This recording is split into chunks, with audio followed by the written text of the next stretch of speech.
I'll look at the camera first. Hey, I just wanted to jump on a quick FaceTime live. We're here in our office and I'm absolutely delighted to have one of our contractors and project manager, Allison Coucher, with me. Thank you, Allison. Hi there, nice to be here. How are you? Do you have a good day today? I had a great day. Great day. Fantastic. Now, Allison has been in the tech and media and telecoms industry for a number of years. She's a very seasoned project manager. And I thought for anyone who wanted to find out a bit more about project management, the ins and outs of being a project manager, what makes a great project manager, we'd find out from Allison. So Allison, I'm going to start with a few questions if that's okay. Go for it. Tell us how you got into project management. I kind of fell into it a little bit really. So I started out my career in telecommunications, in operations. And I was offered the opportunity to, as part of my job, to jump in and help out on a project. Yeah. And I was quite young, and I loved it.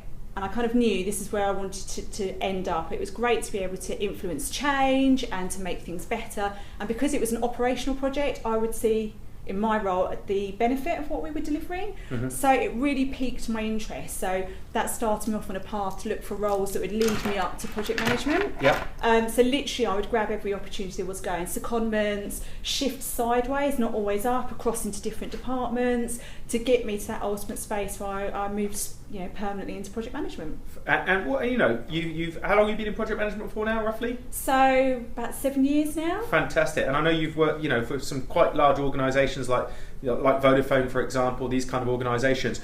If you were giving someone some advice to get into project management, perhaps someone starting out, or perhaps even, they're a business analyst or they're doing something completely different, they're a developer or something else, but they want to move into project management, what advice would you give them? I'd look for opportunities. So if you've got a team within your business that are working, a team of project managers, I'd approach them. I'd definitely speak to a manager about secondments, chances to go and shadow people, budgeting, that kind of stuff, but also do your homework. So there are a number of qualifications out there that you can look to get. So Prince 2 is the one that everybody kind of knows about. It's a really great foundation for getting into project management. Mm-hmm. But nowadays people are looking a lot for Agile, which is a different style of managing a project. So I definitely encourage people to look at Agile as well. Just touching on that, and I hear it so many times where organisations will say, I want Prince 2, they must have it, but others will say, do you know what, I'd rather have someone who's pragmatic, got experience. I don't, we're not working in a true Prince fashion, we're not even working in a truly agile environment. So, is there any advice you give for people perhaps, you mentioned secondment, for example, is there any advice you give for people perhaps who haven't got the time to go through that qualification process? Do you know what, I started out not having qualifications and I moved into a project management role and then went and got those qualifications. So experience in the area and in the business and understanding all the different departments that you could liaise with is absolutely crucial. You need to have a great sense of humour, you need to have really good people skills, because project management is very fast moving, it can be very busy, so you need to make sure that you have great organisational skills.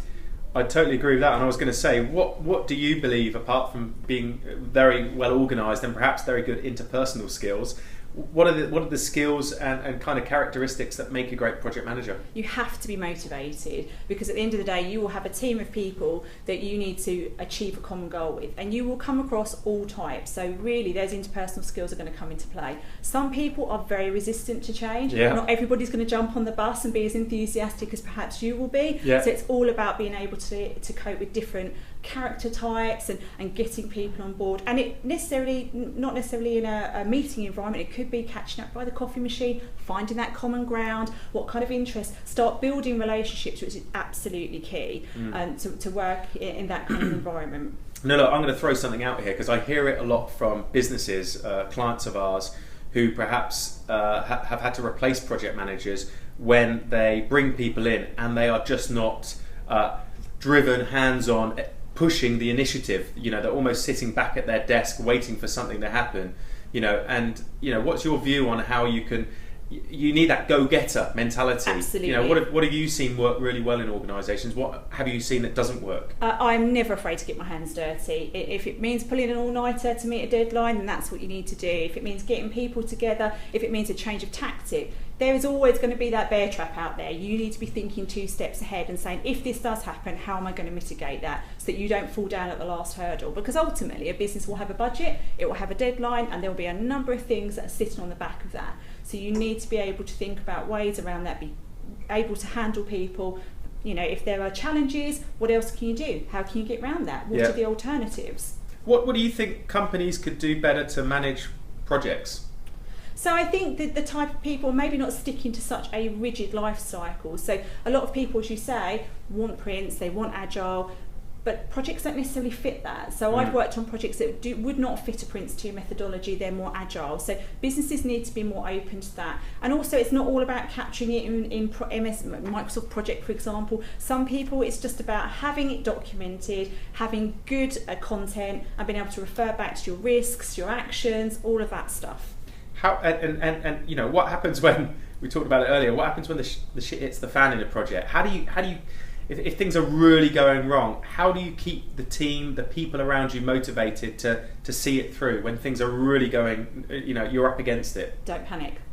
Absolutely don't panic, because you've got to steer this ship, and if you lose your head, then everybody underneath you is going to crumble. So ultimately it's about taking a breath, thinking about it, getting everybody on board, saying this isn't a crisis, we can get around this, we just need to work together, we just need to find a different way. And there is no such thing as a silly idea. So just chuck things out there and you will find a way around it. And the final one for you, Alison, is sometimes you've got multiple organisations, maybe vendors, maybe systems integrators, consultancies, but there's multiple partners that are involved in delivering that program or project. How do you get everyone engaged, really working together? What have you seen that's been successful? Building relationships is absolutely key. Obviously in this day and age we do an awful lot by Skype and other technologies.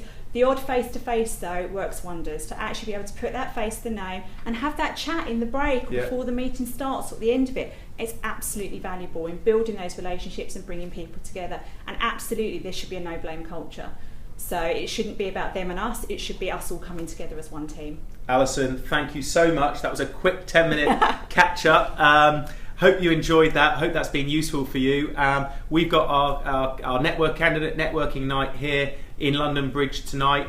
We have one every single month for candidates who are working in technology, broadcast media and telecoms. They're all on our Facebook page. They'll be posted there. Come and join us for a couple of hours, have a few drinks and get to know who we are and meet some other great people. Alison, thanks again. Thank you. We'll see you soon. Yep, you too. Thank you.